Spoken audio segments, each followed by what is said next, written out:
నమస్తే, welcome to doctor stock. బరువు పెరగడం అనేది ఇప్పుడు దాదాపుగా ప్రపంచవ్యాప్త సమస్య అనుకోవచ్చు. అసలు ఎలా బరువు తగ్గుతామా అని ఆలోచించని వాళ్ళు దాదాపుగా ఉండరేమో అనుకోవచ్చు ఈ టైంలో.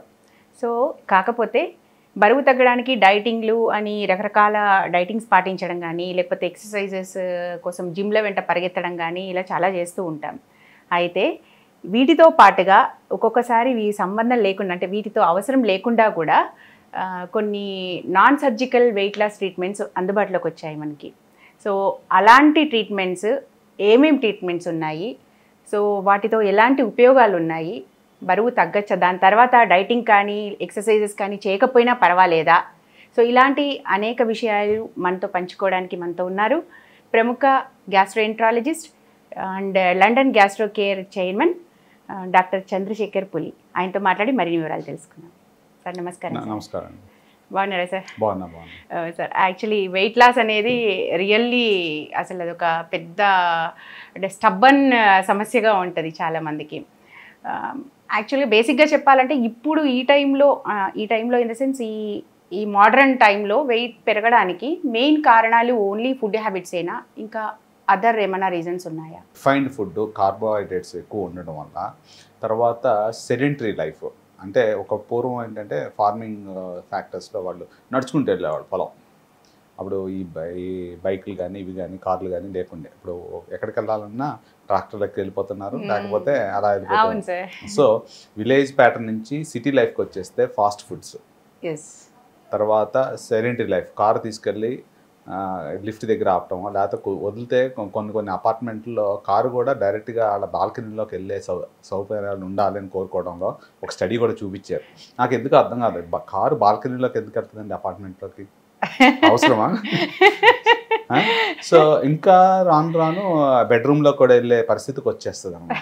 సో ఆ యొక్క దాన్ని ఒక లగ్జరీ అనుకుంటారు జనాలు. ఇప్పుడు కూడా ఇంట్లో కూడా లిఫ్ట్లు ఉంటున్నాయి కదా సార్? లిఫ్ట్లు ఉంటున్నాయి, కానీ కారు బాల్కనీలోకి అపార్ట్మెంట్లోకి వెళ్ళాల్సిన అవసరం ఏముంటుంది? అర్థమైందా? చెప్పులు బెడ్ మీద పెట్టుకోక్కర్లా.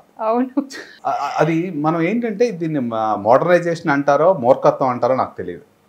చెప్పులు ఇంటి బయటే ఉండాలి, కారు సెల్లార్లోనే ఉండాలి. కానీ ఇప్పుడు నేను ఫస్ట్లో 2014లో దుబాయ్ వెళ్ళినప్పుడు, అప్పుడు ఫ్యాక్టర్ ఏంటంటే అంతా ఇంప్రూవ్ అవ్వాలి కదా, మన ప్రతిదీ మోడర్నైజేషన్ అవ్వాలి. అప్పుడు నేను ఒక అపార్ట్మెంట్ కొంటాను చూస్తుంటే, వాడు సెల్లింగ్ పాయింట్ ఏంటంటే మీ కార్ డైరెక్ట్గా మీ బాల్కనీలోకి వస్తుందంటే నవ్వుకున్నాను. తర్వాత మీరు కొన్ని ట్రోల్స్ రీల్స్ చూసి ఉంటారు, కార్ డైరెక్ట్గా వెళ్ళిపోవడం, బయట అది లిఫ్ట్లోకి నుంచి బాల్కనీలోకి వెళ్తాం అయిపోతుంది. ఇలాగా హైదరాబాద్లో కూడా కొన్ని అపార్ట్మెంట్స్లో కారు బాల్కనీలోకి వెళ్తుంది. బాల్కనీలోకి ఎందుకు వెళ్ళాలని అడిగాను. అక్కడి నుంచి బెడ్రూమ్ దగ్గర కదా, లివింగ్ రూమ్ దగ్గర కదా అంటే అనుకున్నాను. ఓకే, సో చెప్పులు ఇంటి బయట కాకుండా మంచం మీద ఉంటే ఎలా ఉంటుంది ఆలోచించండి. దాంతోపాటు వ్యాధులు కూడా వస్తాయి మనకి, ఊరంతా తిరిగి చెప్పులు పైన పెట్టుకుంటే. చెప్పులతో ఇన్ఫెక్షన్స్, ఇలా కార్లు బాల్కనీలో ఉంటే ఓవర్ వెయిట్లు. సో అంటే లైఫ్ స్టైల్ మోడిఫికేషన్స్ మారిపోయినాయి. ఓకే, రెండో పాయింట్, మనం తీసుకునే ఆహార విధానాలు మారిపోయినాయి, అడల్టరేషన్ ఆఫ్ ఫుడ్ మారిపోయింది. తర్వాత చాలా మంది office based work. Food adulteration వల్ల కూడా బరువు పెరగచ్చు అంతే కదా. ఇప్పుడు ఫుడ్ అడల్టరేషన్ టైప్ ఆఫ్, ఇప్పుడు మనకి సాచురేటెడ్ ఫ్యాట్స్, అన్సాచురేటెడ్ ఫ్యాట్స్, మీరు ఏ హోటల్కి వెళ్ళి ఏ ఆయిల్ వాడారో ఎలా చెప్తారు? ఓకే, సో దానివల్ల కూడా మారుతుంది. సో ఇప్పుడు కొత్తగా వచ్చింది ఏంటి, అన్ని 65 అంటారు. 65 అంటే ఎందుకు 65? లోపల ఏం పెడుతున్నామో తెలియకుండా దాయటం కోసం దాన్ని 65 అంటాం అన్నమాట. ప్రతి ఫుడ్ 65 ఏంటంటే దానికి కోటింగ్ వేస్తారన్నమాట. కోటింగ్ వేసేసి దాన్ని they will hide the real aspects of the food. మనకు అది ఫ్రెష్నెస్ ఉందో లోపల తెలియకుండా దాయటం కోసం వచ్చేదే. ఒకప్పుడు ఏంటంటే నాకు తెలిసి మా ఊర్లో, మాది ఒక పల్లెటూరు, దాంట్లో మా గ్రాండ్ పేరెంట్స్ కానీ ఏం చెప్పేవాళ్ళు, ఇవాళ సొరకాయ ఉంది, బీరకాయ ఉంది, పొట్లకాయ ఉంది, అవి ఉన్నాయి, టమాటా ఉన్నాయి, ఇంట్లోనే పెంచుకుని ఆర్గానిక్గా తినేవాళ్ళం. అప్పుడు హైబ్రిడ్ అంటే 40 ఏళ్ళ కిందట ఫ్యాషన్, పెద్దగా ఉందంటే టమాటా అని చెప్పేవాళ్ళం. ఇప్పుడు అప్పుడు చిన్నగా ఉంటే రుచికరంగా ఉంటేనో ఆ రోజు ఇంట్లోనే పెరుగుతుంది, అది బాగాలేదు, ఇది హైబ్రిడ్ బయట నుంచి ఎక్కడి నుంచి వచ్చిందంటే కంపల్సరీ తినాలనుకుంటుంటాం. ఇప్పుడు మళ్ళీ అదర్ వే రౌండ్, ఆర్గానిక్ కావాలని కోరుకుంటున్నాం. దూరపు కొండల నునుపు అని అందుకే. సో లైఫ్ అనేది ఒక సైకిల్ లాంటిది, it will come back and go back again. So ఈ రకంగా లైఫ్ స్టైల్ మోడిఫికేషన్ మార్పులు రావడం వల్ల, అవన్నీ కాకుండా ర్యాపిడ్గా ఈ డైట్ చేంజెస్ రావడం వల్ల వాళ్ళల్లో ఈ అధిక బరువు అనేది ఏర్పడుతుంది. సో నా క్లినికల్ ప్రాక్టీస్లో నేను చూస్తుంది ఏంటంటే చాలామంది వస్తారు, వచ్చినప్పుడు ఓవర్ వెయిట్ ఉంటారు. వాళ్ళు ఓవర్ వెయిట్ ఉన్నాము అనే అవగాహన కూడా లేదు. Really yeah. సో వాళ్ళు బిఎంఐ బాడీ మాస్ ఇండెక్స్ 35, 40 ఉన్నా ఏముంది సార్ పెళ్ళి అయిపోయింది అని అంటారు. పెళ్ళి అయిపోతే నీకు హెల్త్ ప్రాబ్లమ్స్ అక్కడి నుంచే స్టార్ట్ అవుతాయి. 30-40 ఇయర్స్కి హార్ట్ అటాక్స్ అని వింటూ ఉన్నాం. పొలోమని నాకు హార్ట్ అటాక్ రాదనుకుని ఫస్ట్ ఆఫ్ ఆల్ పెళ్లితోనే ఆరోగ్య సమస్యలు, ఆరోగ్య సమస్యలు నేను చెప్పను, కానీ మన యొక్క అది 30 ఇయర్స్ దాటిన తర్వాత మన యొక్క మెటబాలిజం డిఫరెంట్గా మారిపోతుంది. అప్పటి వరకు యాక్టివ్గా ఉండే సెల్ మెటబాలిజము ఒక ఏజ్తో పాటు మన మెటబాలిజం కూడా చేంజ్ అవుతూ ఉంటుంది. దానికి అప్పుడు చాలామంది చూస్తూ ఉంటారు, అదే ఎర్లీగా హార్ట్ అటాక్ వచ్చింది, ఎర్లీగా డయాబెటీస్ వచ్చింది, ఎర్లీగా బీపీ వచ్చింది అని మాట్లాడుతూ ఉంటాం. సో ఇవన్నీ ఎందువల్ల వస్తున్నాయి అని అంటే మన బాడీలో ప్రతి క్షణము ఒక మార్పు అనేది జరుగుతూ ఉంటుంది. దానికి తగ్గట్టుగా మనం చేసుకోవాలి. ఇప్పుడు ఫారిన్ కంట్రీస్లో ఉన్నాం అనుకోండి, అక్కడ కూడా ఓవర్ వెయిట్ సమస్య చాలా ఎక్కువ. ఒకప్పుడు అక్కడ తినేవాళ్ళం, అక్కడ ఫాస్ట్ ఫుడ్స్ వచ్చింది, అది గ్రాడ్యువల్గా షిఫ్ట్ అవ్వకుండా ఇటు పక్క వచ్చింది. వాళ్ళు ఏం చేశారు, ఇప్పుడు వీక్కి ట్వైస్ ఎ వీక్ జిమ్కి వెళ్ళాలి, ఇన్ని క్యాలరీస్ బర్న్ చేయాలి, మనం హెల్తీగా ఉండాలి అనే కాన్సెప్ట్ ఒక గ్రూప్ ఆఫ్ సొసైటీ ఆఫ్ దాంట్లో డిఫరెంట్ గ్రేడ్స్ ఉంటారు. కొంతమంది ఏంటంటే అవగాహన లేని వాళ్ళు కూడా ఉన్నారు అక్కడ కూడా. అవగాహన ఉన్న వాళ్ళు ఏం చేస్తున్నారంటే, రే ఈ వీక్ నేను ఎక్సర్సైజ్ చేయలేదు, ఇన్ని క్యాలరీస్ బర్న్ చేయలేదు, లేకపోతే పరిగెడుతున్నాము, అదొక హాబీగా పెట్టుకుంటున్నారు అక్కడ. రోజుకి ఇన్ని కిలోమీటర్లు పరిగెత్తాలని. ఇక్కడ కూడా అవుతుంది, నేను కాదంటలేదు. రిటైర్డ్ పీపుల్, ఒక group of people they use to go around and all this things. అదొకటే కాకుండా వాళ్ళు ఏం చేస్తారు, 10 క్యాలరీస్ స్పెండ్ చేసి ఒక 300 క్యాలరీస్ మైసూర్ బోండానో ఏదో తినేస్తారు అన్నమాట. అర్థమైందా? బర్న్ చేసిన వాటికన్నా లోపల తీసుకుంది ఇంకా ఎక్కువైపోతుంది. సో ఇది మనసులో పెట్టుకొని నేను ఒక స్టడీ ఒకటి స్టార్ట్ చేశాను.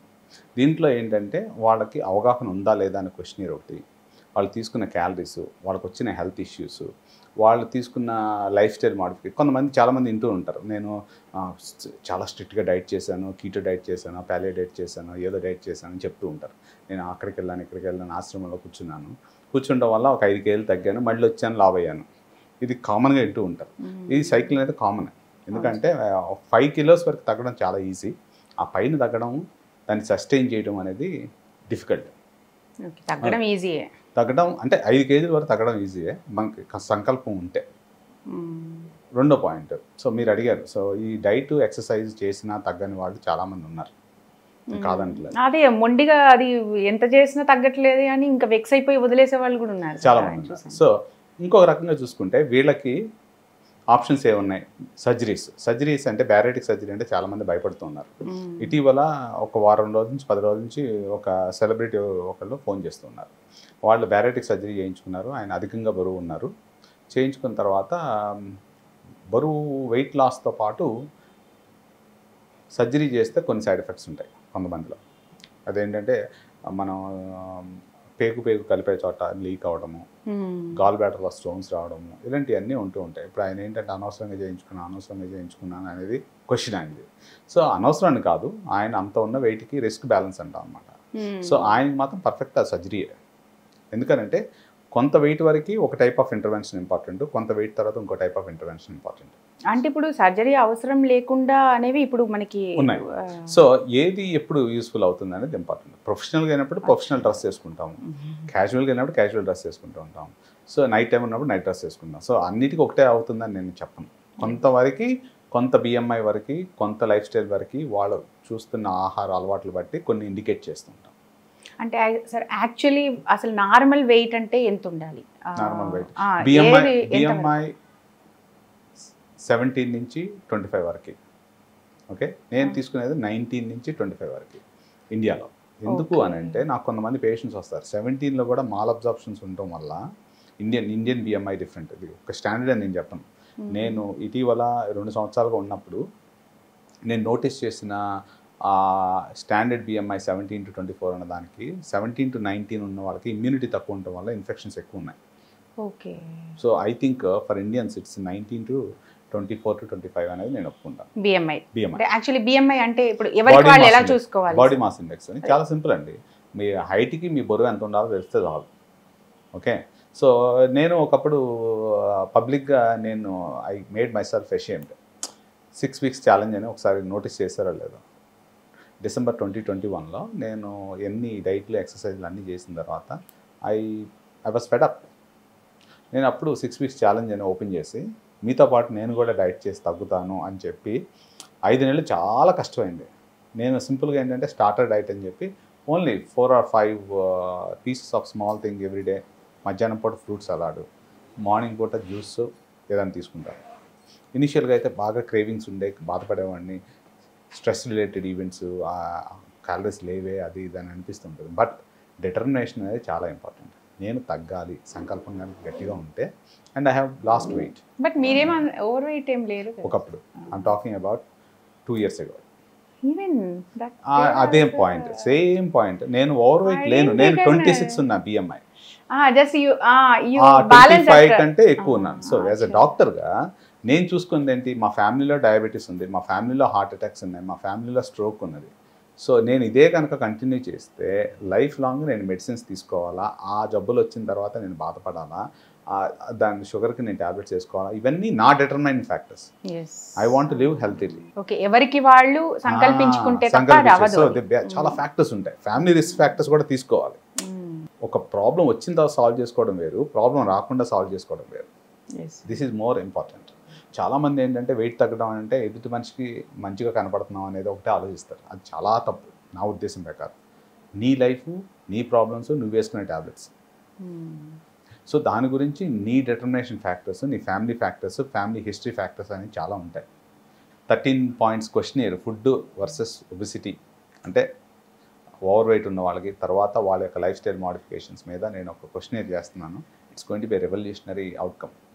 సో చాలా పర్సెప్షన్ ఎలా ఉందండి, ఎందుకంటే చాలామంది లావు ఉన్నాం, లావు ఉన్నాం ఇప్పుడు ఏం ప్రాబ్లం చేయట్లేదులే అన్న ఫీలింగ్లోనే ఉన్నారు. కానీ ప్రాబ్లం వచ్చిన తర్వాత ఫిక్స్ చేసుకోవాలి, దేవుడిగా తలుచుకోవడం తప్పితే అది రాకుండా ఉండడానికి ట్రై చేయట్లేదు.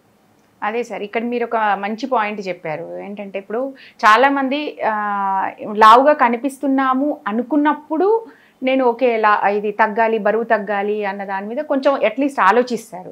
కానీ ఓకే చూడ్డానికి బాగానే ఉన్నాము, పెద్ద లావు కనిపించట్లేదు అన్నప్పుడు పర్వాలేదే నేను ఓవర్ వెయిట్ అనే థాట్ అసలు వాళ్ళకి రాదు. సో అలా కాకుండా బిఎంఐ చెక్ చేసుకొని దాని ప్రకారంగా మనం ఓవర్ వెయిట్ ఉన్నామా లేదా చూసుకోవాలి, ఫ్యామిలీ చూసుకోవాలి, ఇతనుకున్న బ్యాక్గ్రౌండ్ ప్రాబ్లమ్స్ చూసుకోవాలి. చాలా మంది రాత్రిపూట గొరక పెడతాం అనేది కామన్ అనుకుంటారు. దానివల్ల వచ్చే హెల్త్ ప్రాబ్లమ్స్ చాలా ఉంటాయి. మీ ప్రొడక్టివిటీ, కెరియర్ ప్రాస్పెక్ట్స్ అన్నీ చాలా చాలా ఉంటాయి. సో ఇవన్నీ మనం చూసుకుని రిస్క్ ఫ్యాక్టర్స్ చూసుకుని, చాలామంది ఓవర్ వెయిట్ ఉన్న వాళ్ళు దే షాప్ అరౌండ్. అర్థమైందా, నీ దగ్గర ఎంత రేటు, నీ దగ్గర ఎంత రేటు, ఇదే నేను మామూలుగానే తినాలి, సన్నగా ఉండాలి, ఏంటది అర్థం కాదు. అదే నేను అడుగుతాడు వచ్చి, సార్ నేను ఈ సర్జరీ చేయించుకుంటే మామూలుగానే తినగలను కదా అంటే, మామూలుగా తింటాం అంటే ఇప్పుడు తినే అంతా తినాలి, మళ్ళీ అలాగా ఉండాలి, అర్థం కాదు. సో ఆ సైకలాజికల్గా వాళ్ళకు ఉన్న వాళ్ళకి కొంతమంది పేషెంట్స్ అన్న నేను రెండో పెళ్లి చేసుకోవాలి, సన్నగా ఉండాలి పెళ్ళి అయ్యేవరకు. సో వాళ్ళకి నేను డైరెక్ట్గా చెప్తాను, I think is wrong patient, because perception అనేది లేదు, దానికి రిస్క్ బెనిఫిట్స్ ఉంటాయమ్మా ప్రతిదానికి. చాలా తప్పది నా ఉద్దేశం ప్రకారం. నీకు దీనివల్ల వచ్చే బెనిఫిట్స్ తెలియట్లేదు, కానీ చూడటం వరకు కావాల్సింది అనేది చాలా తప్పు అనేది నా ఉద్దేశం. వాళ్ళు ఎప్పటికీ తగ్గలేరు. It's not a cosmetic thing, health ఇష్యూగా చూడాలి, లాంగ్ టర్మ్ ఇష్యూగా చూసుకోవాలి. మనకి ఏంటంటే అంత ఈజీ ఫిక్స్, ఆ రోజుకి ఫిక్స్ అయితే చాలు, అది తప్పు నా ఉద్దేశం ప్రకారం. నేను ఆ పర్టికులర్ గ్రూప్ ఆఫ్ పేషెంట్స్కి నేను ముందు డైట్ ఎక్సర్సైజ్ చేయండి అని చెప్పి డైట్ షీట్ ఇచ్చేస్తూ ఉంటాను. Because they are not my, I mean నేను ఇక్కడ ఉన్నది ఏంటంటే వాళ్ళ దగ్గర నుంచి ఏదో ప్రొసీజర్ చేసి నేను తీసుకోవాలన్న విషయం కాదు. వాళ్ళకి అవగాహన లేనప్పుడు they are wrong patients for me. నేను చూసేదంటే నా pride, when I deliver some service they should get benefited out of it. చాలా రకాల డైటింగ్ పద్ధతులు పాటిస్తుంటారు, ఇంటర్మిటెంట్ ఫాస్టింగ్ అని, కీటో డైట్ అని, ఇలా. సో ఈ డైటింగ్ పద్ధతుల వల్ల ఇవి పాటించడం వల్ల ఉపయోగం ఉంటుందా? వీటిలో ఏది బెస్ట్ అంటారు? పైనుంచి నార్త్ ఇండియా నుంచి సౌత్ ఇండియా వరకు ఒకటే కూర తినమంటే ఏం చేస్తారు? ప్రతిరోజు అదే పెడితే ఎలా ఉంటుంది? ఎగ్జాక్ట్లీ. ఓకే, సో ఆన్సర్ అక్కడే ఉంది. So one dress does not fit for anybody, one curry does not fit for everybody. Okay, ఎవరికి బాడీకి సంబంధించింది వాళ్ళు చూసుకోవాలి. ఫర్ ఎగ్జాంపుల్ కీటో డైట్ ఉంది అనుకోండి, డయాబెటిక్ పేషెంట్స్, కిడ్నీ పేషెంట్స్ కొంతమంది ఉంటారు, వాళ్ళు కష్టం అవుతుంది. అది ఏంటంటే వాళ్ళు వాడుతున్న ట్యాబ్లెట్స్కి, వాళ్ళు వాడుతున్న పరిస్థితులకి, వాళ్ళు తీసుకున్న డైట్కి, వాళ్ళు ఉన్న హెల్త్ కండిషన్స్కి వాళ్ళు తీసుకోవాల్సిన ప్రికాషన్స్ డిఫరెంట్గా ఉంటాయి. ఇన్సులిన్ వేసుకునే పేషెంట్ ఇంటర్మీడియట్ డైట్ చేస్తే ఏమవుద్ది? అర్థమైందా? సో సో బేసిక్ కాన్సెప్ట్ ఏంటంటే మనం తీసుకున్న క్యాలరీస్కి మనం స్పెండ్ చేసిన క్యాలరీస్కి చూసుకుంటే సరిపోతుంది. సో అందరికీ ఇవి తెలియక ఆన్లైన్లో చూడటం, ఒక డాక్టర్ దగ్గరికి వెళ్ళి మాట్లాడితే అతను కన్సల్టేషన్ ఫీజు తీసుకుంటాడని చెప్పి వాళ్ళ జీవితాన్ని సమర్పించుకుంటూ ఉంటారు. ఓకే, సో అక్కడ కన్సల్టేషన్ ఫీజు తగ్గించుకోవడం వల్ల వాళ్ళ ప్రాణాలు కోల్పోయిన వాళ్ళు చాలామంది ఉన్నారు. అంతే కదా, ఇప్పుడు కిడ్నీ పేషెంట్స్ ఉన్నారు, కొన్ని డైట్స్లో ఏమవుతుంది, సాల్ట్స్ డిఫరెంట్గా ఉంటాయి, పొటాషియం ఎక్కువైపోతే వాళ్ళకి ఉండేది, లేకపోతే డీహైడ్రేషన్ అయిన పేషెంట్స్ ఇంకా వేరే ఫేజ్లోకి వస్తూ ఉంటారు. కొంతమంది హార్ట్ పేషెంట్స్ వేరే ట్యాబ్లెట్స్ వేసుకుంటూ ఉంటారు, ఇవి న్యూట్రిషన్ డెఫిషియన్సీ ఉన్న ఎలక్ట్రోలైట్ ప్రాబ్లమ్స్ కొంతమంది ఉంటాయి. అలాగే నాకు తెలిసిన మా డిస్టెంట్ రిలేటివ్ పెద్దమ్మ గారు, so she is diabetic, she died of ketoacidosis. Diet wrong diet తీసుకుని తర్వాత ఏం తీసుకోవట్లేదు కానీ కొబ్బరి నీళ్ళు తాగేశారు, పొటాషియం ఎక్కువైపోయింది, హార్ట్ అటాక్ వచ్చి చనిపోయారు. కొబ్బరి నీళ్ళలో పొటాషియం ఎక్కువ ఉంటుంది అందరికీ తెలుసు, బనానాస్లో పొటాషియం ఎక్కువ ఉంటుంది. సో నేను అనేది ఏంటంటే one dress does not suit everybody, one curry is not for everybody from north India to south India. So సింపుల్గా చెప్పాలంటే అదే ఎక్స్పర్ట్ ఒపీనియన్, వాళ్ళకి కండిషనల్గా ఆ టైంలో ఏం కావాలి ఏంటనేది చూసుకోవాలి. అంటే ఎవరికి వాళ్ళు సెలెక్ట్ చేసుకోలేదు. అవును, ఇంటర్మీడియట్ డైట్, షుగర్ పేషెంట్ పొద్దున్న ఇన్సులిన్ వేసుకుని రోజంతా తినకుండా ఉంటే ఏమవుద్ది, షుగర్ డౌన్ అవుద్ది తెలుసు. షుగర్ చెక్ చేసుకుంటారా, చేసుకోరు. ఎందుకు చేసుకోరు, మాట గుచ్చుకోవాలంటే నొప్పి. సో ఆ రకంగా ఎవరు వాళ్ళు వెళ్ళి ఒక డాక్టర్ దగ్గర కూర్చొని, లేకపోతే ఒక డైటీషియన్ దగ్గర కూర్చొని, న్యూట్రిషన్ దగ్గర కూర్చొని, సో నాకు ఈ ప్రాబ్లమ్స్ ఉన్నాయి, నా బేస్ లైన్ బ్లడ్ టెస్ట్ ఇది. ఓకే, చాలామంది ఇంకో ఇది ఒక చాలా బ్లడ్ టెస్ట్ అన్నాను కాబట్టి చెప్తున్నాను. ఒక పేషెంట్ వస్తాడు, సివియర్ ఇన్ఫెక్షన్, అపెండిసైటిస్ ఏదో వస్తూ ఉంటారు. వచ్చినప్పుడు clinical symptoms gall bladder stones ఉండి పెయిన్ వచ్చి ఉంటారు, లేకపోతే వామిటింగ్, గ్యాస్ట్రైటిస్ వచ్చినప్పుడు బాడీలో ఇన్ఫెక్షన్ మార్కర్స్ కానీ సాల్ట్స్ కానీ అటు ఇటు అవుతూ ఉంటాయి. అయినప్పుడు సో అవి చెక్ చేయడానికి బ్లడ్ టెస్ట్ చేయించుకోవాలంటే మొన్నే చేయించాను సార్ అంటారు. ఎప్పుడు చేయించామంటే లాస్ట్ ఇయర్ చేయించానండి. ఆ టెస్టులతో ఇప్పుడు చేశారు. అంటే నువ్వు లాస్ట్ ఇయర్ ఫుడ్ తింటే ఈ ఇయర్ సరిపోతుందా? ఇప్పుడు ఉన్న ట్రీట్మెంట్కి ఏ యాంటీబయాటిక్ ఇవ్వాలి, అసలు నిజంగా సాల్ట్స్ ఏమైనా రీప్లేస్ చేయాలా లేదా అనేది తెలియదు. సో ఇప్పుడు కండిషన్ ఏంటి అనేది తెలియాలి, అంతే కదమ్మా. లేకపోతే సో అలాగే ఒక డైట్ స్టార్ట్ చేసిన తర్వాత మానిటరింగ్ ఆఫ్ సాల్ట్స్, విటమిన్స్ అవి కూడా చాలా ఇంపార్టెంట్. సో ఎప్పుడో చేసుకునే టెస్ట్లు. ఇంకోటి other side of the story, ఇప్పుడు ఏమన్నా వద్దనుకునే వాళ్ళు ఒకళ్ళు, మాస్టర్ స్కాన్స్ అని చేయించుకున్నాడు ఇంకొకళ్ళు. ఓకే, ఒక పేషెంట్ వచ్చాడు, మాస్టర్ స్కాన్ చేయించుకున్నాను, మాస్టర్ టెస్ట్, ఇదేదో సోఫిస్టికేటెడ్ పదం ఉంటుంది, full body check. Full body check అంటే ఏంటో నాకు ఇప్పటికీ అర్థం కాదు. తర్వాత ఈ మధ్యకాలంలో ఇంకోటి అంటున్నారు, క్యాన్సర్ గురించి ఒక బ్లడ్ టెస్ట్లో ఏ క్యాన్సర్ ఉందో బాడీలో టక్కని చెప్పేస్తుందట. అది నాకేంటో తెలియదు మరి. సో ఒక బ్లడ్ టెస్ట్లో ఏ క్యాన్సర్ అయినా తెలుస్తుంది, రక్త పరీక్షలో క్యాన్సర్ గురించి చెప్పేస్తారట. ఆయన పాపం చేయించుకున్నారు, అలా సాఫ్ట్వేర్ కంపెనీ ఆయనకి ఫండ్ చేయడం వల్ల చేయించుకున్నారు full body checkup, master checkup. So దాంట్లో ఒక టెస్టు తేడాగా వచ్చింది ఆ పెద్ద మనిషికి. సో దాంట్లో ఏమొచ్చింది అని అంటే అతనికి ఓవేరియన్ క్యాన్సర్ లేదు అని వచ్చింది. టెస్ట్ నార్మల్ రేంజ్ కంటే తక్కువ ఉందన్నమాట. మగాళ్ళకి ఓవరీస్ లేదా వచ్చిందనమాట. సో ఇదేంటి సార్, ఈ రిజల్ట్స్ ఆపోజిట్గా ఉన్నాయని చెప్పి పరిగెత్తుకుంటూ వచ్చాడు అనమాట. సో నేను చూసి మీకు ఓవరీస్ లేవంటండి అన్న. మగాళ్ళకి ఓవరీస్ ఎందుకు ఉంటాయండి అని అన్నాడు. మరి అదే కదా సార్ మీరు తీసుకొచ్చిన టెస్ట్ నాకన్నా.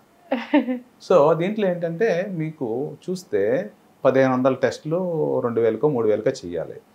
ఆ ముందు డెస్క్లో కూర్చున్న అతను ఏంటి, ఏ టెస్ట్ కావాలి అంటే ఎక్కువ టెస్టులు ఉంటే తక్కువ డబ్బులకి మనకు బెనిఫిట్ పొందుతున్నట్టు అర్థమైనా. సో ఆ రకంగా వాళ్ళు టిక్ కొట్టమంటారు ఆ గ్రూప్ని. సో దాంట్లో ఆ టెస్టులు చేసేటప్పుడు ఒక క్లినిషియన్ ఉండడు, ఫ్రంట్ డెస్క్ వాళ్ళకి అవగాహన ఉండదు, ల్యాబ్ వాళ్ళకి బ్లడ్ వస్తే దాంట్లో పెట్టాడు. ఎందుకంటే బికాస్ ఆ యొక్క ఎక్విప్మెంట్ ఒకసారి ఎక్కిస్తే ఆ చైన్ ఆఫ్ టెస్ట్ అందరికి జరగాలి కాబట్టి అయిపోతుంది. సో ఈ రకంగా కొంతమంది ఆ టెస్టులతో ఏం చేసుకోవాలో తెలియదు. సో ఈ విషయం కూడా అక్కడ అంటే ఇంత బ్లైండ్గా ఏం జరగవు, కానీ అక్కడ విదేశాల్లో కొన్నిసార్లు ఆ రక్త పరీక్షలు ట్యూమర్ మార్కర్స్ అనేవి చాలా కాంటెక్స్ట్లో తప్పితే వేరే చోట యూజ్ చేస్తే we have choice to report them. అవగాహన లేకుండా టెస్ట్ చేయవు. ఈ టెస్ట్ ఇప్పుడు ఒకటి పెట్టుకున్నామంటే దాన్ని ఎందుకు పెట్టుకున్నామని చూసుకోవాలి కదా.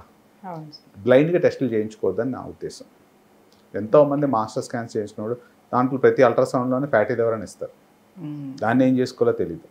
10 మందికి ఫోన్ కాల్స్, యూట్యూబ్లో స్ట్రోల్స్ ఇవన్నీ జరుగుతూ ఉంటాయి.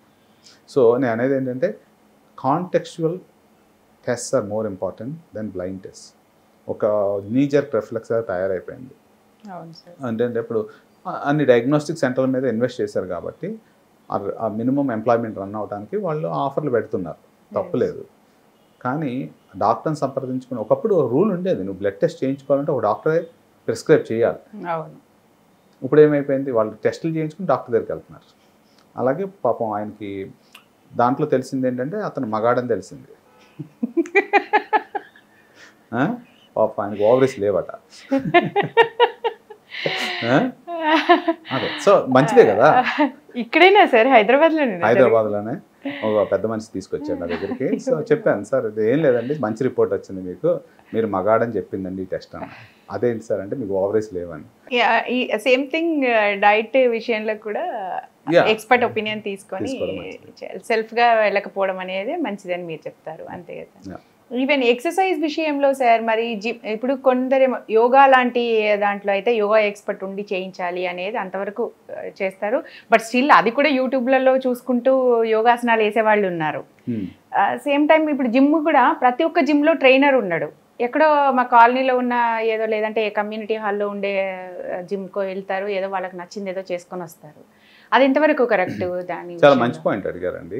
నేను ఒక చిన్న ఉదాహరణ చెప్తాను. లండన్లో ఉన్నప్పుడు జిమ్ ప్రతి ఒక్కళ్ళు కడతారు. ఓకే, సో జిమ్ కడతాం, కానీ వెళ్తాం మాత్రం వెళ్ళాం. అదొక రైట్ లాగా అంటే పడుంటే వెళ్ళొచ్చులే అనే ఫీలింగ్ ఉంటుంది అన్నమాట. అదొక సబ్స్క్రిప్షన్ లాగా కట్టేస్తూ ఉంటాం. కట్టేసి ఎప్పుడు వెళ్ళాం. సరే ఒక రోజు ఏదో డిసైడ్ చేసుకుని టకటకానికి మంచిగా ఊపు వచ్చింది, తగ్గాలనుకుని బయలుదేరాను జిమ్కి. బయలుదేరితే ఇండక్షన్ అయిందా అని అడిగాడు. అక్కడ వెయిట్లు ఉన్నాయి, ఎన్నో సినిమాల్లో చూసాను లేపుతూ ఉంటారు, నేను కూడా లేపేస్తాను అన్న. అలా కుదరదు అన్నాడు. సో అది ఎందుకు అంటే జిమ్ము వాళ్ళు కనుక మాల్ ఫంక్షన్ చేసుకుని ఆ కాలు మీద వేసుకోవడం, నెత్తి మీద వేసుకోవడం, లేకపోతే పరిగెత్తాల్సిన దానికంటే ఎక్కువ పరిగెత్తడం ఏదో చేశాడు అనుకోండి, అక్కడ కొలాప్స్ అయ్యాడు అనుకోండి, ఫస్ట్ థింగ్ లైబిలిటీ కేసు పడుతుంది వాళ్ళ మీద. ఓకే, సో దానికి ఏంటి, వార్మప్స్ ఉండాలి, నీ యొక్క క్యాపబిలిటీస్ ఎంత ఉన్నాయో చెక్ చేసుకోవాలి. లేకపోతే ఫైనల్గా వాడి ప్రిమిసెస్ జరుగుతుంది కాబట్టి ఆ ఎత్తిన వెయిట్ వాడికంటే కావాల్సిన దానికంటే ఎక్కువ వేపేసి ఈడి కాలు మీద పక్కన కాలు మీద వేసాడు అనుకోండి, who is liable for it? Because the premises is somebody else, you're only just hiring that. So నాకు ఫస్ట్లో చిరాకు అనిపించింది, డబ్బులు ఇన్నాళ్ళు తీసుకున్నాడు, ఒక రోజు వెళ్తే కుదరదు అంటే నువ్వు అపాయింట్మెంట్ బుక్ చేసుకోవాలి జిమ్ ఇండక్షన్ కోర్సు. సో ప్రతి దాని గురించి దీనికి ఇలా ఉపయోగించుకోవాలి, దీనికి ఇలా ఉపయోగించుకోవాలి, వార్మప్స్ ఎలా చేయాలి, స్ట్రెచ్చింగ్ ఎలా చేయాలి, మసిల్ అది ఉండాలి అని చెప్పారు. సో మీరు చాలామంది నోటీస్ చేస్తూ ఉంటారు. తర్వాత ఫస్ట్లో ఉత్సాహంగా మొదట్లో వెళ్ళినప్పుడు టకటకటగా చేస్తూ ఉంటాం, తర్వాత కాళ్ళ నొప్పులు వచ్చినాయి, ఏళ్ళ నొప్పులు వచ్చినాయి మానేస్తారు. సో ఎందుకు వస్తున్నాయి అని అంటే నువ్వు ఫెటీగ్ని లేకపోతే ఆ మసిల్స్ ముందు రిలాక్స్ చేయకుండా ముందు స్టార్ట్ చేస్తారు అనుకోండి, టేర్ అవుతాయి. సో వార్మప్లో కనీసము అన్ని మసిల్స్ చేసుకున్నప్పుడు ఇలా అనుకోవడము, తర్వాత ఇలా అనుకోవడము, ఇలా అనుకోవడము, ఇలా అనుకోవడము, ఆ మసిల్స్ అన్ని రిలాక్స్ చేసుకునే పద్ధతి ఒకటి ఉంటుంది. ఫస్ట్ ప్రతి ఒక్క మసిల్ని మనం రిలాక్స్ చేసుకుని ఏ ఎక్సర్సైజ్ చేస్తున్నామో దానికి ఫస్ట్ 10 minutes వార్మప్ లేకుండా, 5 minutes వార్మప్ లేకుండా డైరెక్ట్గా దూకేసాం అనుకోండి, there is a issue with it. అప్పుడు మనకి అంతకెందుకు, అందరూ ఐపీఎల్ చూస్తూ ఉంటారు, ముందు రోజు ఆడతాడు క్రికెట్, తర్వాత రోజు ఆడతారు, కానీ గ్రౌండ్లో దిగగానే ఫస్ట్ సాగ తీసుకుంటూ ఉంటారు. ఎందుకని అలా తెలియక. ఇప్పుడు ఎంతమంది సాగ తీసుకున్నారు జిమ్కి వెళ్ళినాడు, ఫోన్ ఆడ పెడతాడు, లేకపోతే ఇన్స్టాగ్రామ్ పెట్టుకుంటాడు, జిమ్లోకి వెళ్ళాను టక పెరిగెడతాడు, అయిపోద్ది, దిగుతాడు. అర్థమైనా? సో మీరు going back to your yoga question. So నాకు ఎక్స్పర్ట్ కాదు yoga, and I'm very less knowledgeable person with regarding the yoga. So నాకంటూ తెలీదు, పిచ్చి పిచ్చి యోగాలు తెలియకుండా ఆన్లైన్లో చూసి చేస్తే ఏదో ఒకటి పట్టేసింది అనుకోండి. చాలామంది సయాటికా ప్రాబ్లం ఉండొచ్చు, అది ఉండొచ్చు, ఇది ఉండొచ్చు. సో నా ఉద్దేశం ఏది చేసినా ముందు ఒక ఇండక్షను ఉండి మీకు కావాల్సిన ఆబ్జెక్టివ్స్ అంటే ఏం అనుకుంటున్నావు, కొంతమంది కార్డియాక్ చేయాలనుకుంటారు, కొంతమంది టోనింగ్ చేయాలనుకుంటారు. అలా ఆబ్జెక్టివ్స్ ముందు ఆ ట్రైనర్తో డిస్కస్ చేసుకుని చేయటం మంచిదని నా ఉద్దేశం. ఈవెన్ మా నార్మల్ వెయిట్ లాస్ ఎక్సర్సైజెస్ అని రకరకాలుగా యూట్యూబ్లో దొరుకుతున్నాయి కదా సార్, ఇది అబ్డమెన్ ఇది చేసే ఎక్సర్సైజెస్ అట్లా రకరకాలుగా దొరుకుతున్నాయి, అవి చూసి చేస్తూ ఉంటారు. కానీ దానివల్ల ఏంటంటే ఒకటి కంటిన్యూ చేయదు, రెండోది ఏదో ప్రాబ్లం వస్తుంది, నేనైతే చేయలేను, ఎందుకంటే నాకు అవగాహన లేని దాని మీద నేను వెళ్ళి I have to pay more than it's not good. This is my problem. So నేను అనేది ఏంటంటే ప్రతిదానికి ఒక ప్రాసెస్ అనేది ఉంటుంది. ముందు ఆల్ఫాబెట్స్ వచ్చిన తర్వాత అక్షరాలు రాయడం మొదలు పెట్టాలి. అంతే కదా. సో అది లేకుండా ఏదో ముందు ఫర్ ఎగ్జాంపుల్ ఫ్రెంచ్ లాంగ్వేజ్ ఇచ్చాను అనుకోండి, రాసేసేమని, అది కొద్దిగా కష్టంగా ఉంటుంది ప్రాసెస్ చేసుకోవడానికి. థైరాయిడ్ ఉన్నవాళ్ళు చాలా మంది లావుగా ఉన్న వాళ్ళకి, లావుగా ఉన్నామంటే థైరాయిడ్ వచ్చిందండి, లేదంటే థైరాయిడ్ వచ్చిందంటే కంపల్సరీ లావు అయిపోతారని అవుతారు. అఫ్ కోర్స్ థైరాయిడ్కి బరువు పెరగడానికి లింక్ ఉంది. కాకపోతే వాళ్ళు బరువు తగ్గాలి అంటే అది ఎక్సర్సైజ్ చేసినా వాళ్ళు తగ్గరా థైరాయిడ్ వల్ల, లేదంటే ఏం చేయాలి? అంటే క్వశ్చన్ మీరు అడుగుతుందంటే థైరాయిడ్ పేషెంట్స్ కి వెయిట్ కి సంబంధం ఏంటి? సంబంధం ఉంది అని అంతే ఎక్స్ప్రెస్ చేసే విధానం చెప్తాను, అర్థమైంది అడిగిన పాయింట్. సో దీంట్లో థైరాయిడ్ పేషెంట్స్ 2 రకాలు ఉంటారు, లో thyroid, high thyroid. High thyroid ఉన్న పేషెంట్స్ బరువు తగ్గిపోతారు, లో థైరాయిడ్ పేషెంట్స్కి బరువు ఎక్కువ అవుతూ ఉంటారు. ఎందుకంటే వాళ్ళలో జరిగే మెటబాలిజం, సెల్లో జరిగే మెటబాలిజం డిఫరెంట్గా ఉంటుంది కాబట్టి ఆ ప్రాసెసింగ్ డిఫరెంట్గా ఉంటుంది అనమాట. సో దానివల్ల వెయిట్ గెయిన్ అవుతుంటారు. చాలామంది వస్తూ ఉంటారు థైరాయిడ్ పేషెంట్స్, నేను థైరాయిడ్ వచ్చిన తర్వాత బాగా వెయిట్ గెయిన్ అయ్యాను అనేది కామన్ ప్రాబ్లం. అంటే వాళ్ళు బరువు తగ్గే అవకాశం ఉండదా ఏంటి వాళ్ళది పరిస్థితి? అంటే ఇప్పుడు వాళ్ళకి కనుక థైరాయిడ్ కనుక ప్రాపర్గా ట్రీట్ చేయగలిగి, వాళ్ళకి థైరాయిడ్ అవసరమైన థైరాయిడ్ హార్మోన్ కనుక ఇవ్వగలిగి, వాళ్ళకి కావాల్సిన లైఫ్ స్టైల్ మాడిఫికేషన్ ఇవ్వగలిగి, కావాల్సిన డైట్ ఇవ్వగలిగితే they will come to right values. ఎందుకు చెప్తున్నాను అంటే, సరే ఈ థైరాయిడ్ ఇండియాలో ఎక్కువ కంపేర్ చేస్తే ఫారిన్ కంట్రీస్కి. దీంట్లో thyroid various conditions, autoimmune thyroid ఉంటుంది, ఐడిన్ తక్కువ థైరాయిడ్ ఉంటుంది, తర్వాత గ్రేవ్స్ డిసీజ్ అని హై థైరాయిడ్ ఉన్న పేషెంట్స్ ఉంటారు. సో మనం విడివిడిగా చూసుకుంటే ఇక్కడ ఉండేది ఏంటంటే autoimmune, iodine deficiency thyroid patients ఎక్కువ ఉంటారు. సో వీళ్ళకి కనుక రైట్ హార్మోన్ కనుక రైట్ అమౌంట్లో ఎప్పటికప్పుడు, చాలామంది అడుగుతాను నేను థైరాయిడ్ ఉంది మొన్నే చేయించాను సార్ టెస్ట్ అంటారు. ఎప్పుడు చేయించాను అంటే 1 సంవత్సరం కిందట. సో అయితే నెక్స్ట్ మీరు అడగాల్సింది ఏంటంటే any endocrinologist or anybody, so ఎంత ఫ్రీక్వెంట్గా థైరాయిడ్ టెస్టులు చేయించుకోవాలి, మనకి రైట్ అమౌంట్లో దొరుకుతుందా లేదా. మీ ఇంట్లో కూడా చూసుంటారు, ఎవరన్నా షుగర్ పేషెంట్స్ ఉన్నారా మీ ఇంట్లో? ఎవరు లేదా? లక్కీ. సో చాలామంది ఏంటంటే ఇప్పుడు మా పేరెంట్స్ ఉన్నారనుకోండి, రేపొద్దున షుగర్ టెస్ట్ చేయించుకోవాలంటే ముందు 2 రోజుల నుంచి చాలా స్ట్రిక్ట్గా ఉంటారు, అవేమి తినకుండా వెళ్తారు. 190 వచ్చింది, 2 రోజులు తినకుండా వెళ్తారు, డిసిప్లైన్ ఉంటారు. స్కూల్కి వెళ్ళేటప్పుడు మాత్రమే మంచి పిల్లడుగా ఉంటారు, తర్వాత వచ్చినప్పుడు ఇష్టం వచ్చినట్టు చేస్తూ ఉంటారు. సో క్వశ్చన్ ఏంటంటే దే ఆర్ చీటింగ్ దెమ్సెల్వ్స్. మీకు అర్థమవుతుందా? ఒక చిన్న స్వీటేగా ఏం అవ్వదు, అత్తయ్య గారు కొద్దిగా తినండి, అమ్మాయి గారు తినండి అంటారు, టక్క టక్క తాగిచ్చేస్తాను. ఇంత కప్పులో స్వీటు, మళ్ళీ దాని తర్వాత కార్బోహైడ్రేట్, మళ్ళీ ఇంకోటి ఏదో ఉంటుంది, తర్వాత జ్యూస్. సో ఇవన్నీ క్యాలరీస్ లెక్కేసుకుంటే చాలామందికి తెలియదు ఏంటంటే, ఒక కప్పు కాఫీ తాగితే ఎన్ని క్యాలరీస్ వస్తాయో తెలియదు. అవును. కొద్దిగా మిల్క్ పోసుకొని షుగర్ వేసుకొని ఇంత తాగితే 120 క్యాలరీస్ వస్తాయి. అదే ఫుల్గా ఉంటుంది మనకే మిల్క్, దాంట్లో కొద్దిగా నీళ్ళు పోసుకుంటాం, ఎందుకంటే మళ్ళీ డైల్యూట్ అవ్వకూడదు కదా, అడాల్టరేషన్ అంటాం మనం.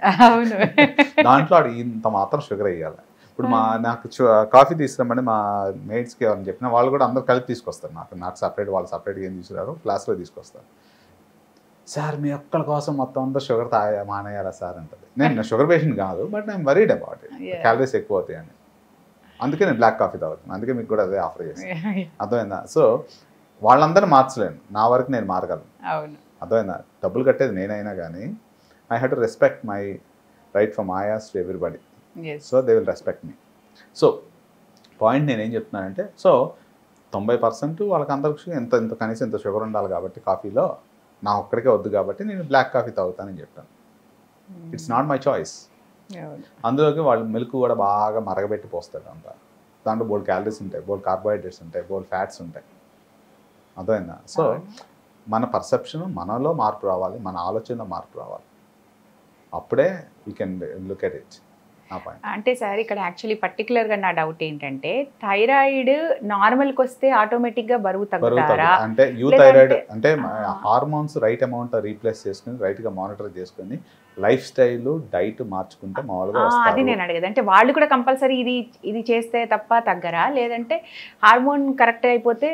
4 ఫ్యాక్టర్స్ చెప్పాను కదా మీకు. ఒకటి మానిటరింగ్ సిస్టము, రెండోది రైట్ అమౌంట్ ఆఫ్ హార్మోన్. అంటే మీరు థైరాయిడ్కి వచ్చారనుకోండి నార్మల్గా ఉంటారు మనిషిలాగా, దాంతోపాటు లైఫ్ స్టైల్ మాడిఫై చేసుకోండి, దాంతోపాటు డైట్ కూడా మాడిఫై చేసుకోండి. 4 ఉంటేనే అవుతారు, ఏదో ఒకటి మిస్ అయినా అయిపోతుంది అంతే. అది కంపల్సరీ అనేది వాళ్ళకి. ఇప్పుడు సార్ జన్యుపరమైన కారణాల వల్ల కూడా లావ్ అయ్యే వాళ్ళు ఉంటారు చాలామంది. అంటే నేను కొంతమందిని చూశాను లావుగా ఉన్న వాళ్ళు కూడా అది నాది ఇదంతా జెనెటిక్స్ మారదు ఇంకా అంతే, నేను ఏం చేసినా లావు తగ్గను, మా ఇంట్లో అందరు అలాగే ఉంటారు. సో అంటే మేబీ వాళ్ళు ఎలా చెప్తారో ఆన్సర్ తెలియదు కానీ నిజంగా ఆ ప్రాబ్లం ఫేస్ చేసే వాళ్ళు ఉంటారు. వాళ్ళకి ఏంటి సొల్యూషన్? Good point. దీంట్లో డెఫినెట్గా జెనెటిక్గా కొన్ని జీన్స్ ఉన్నాయి.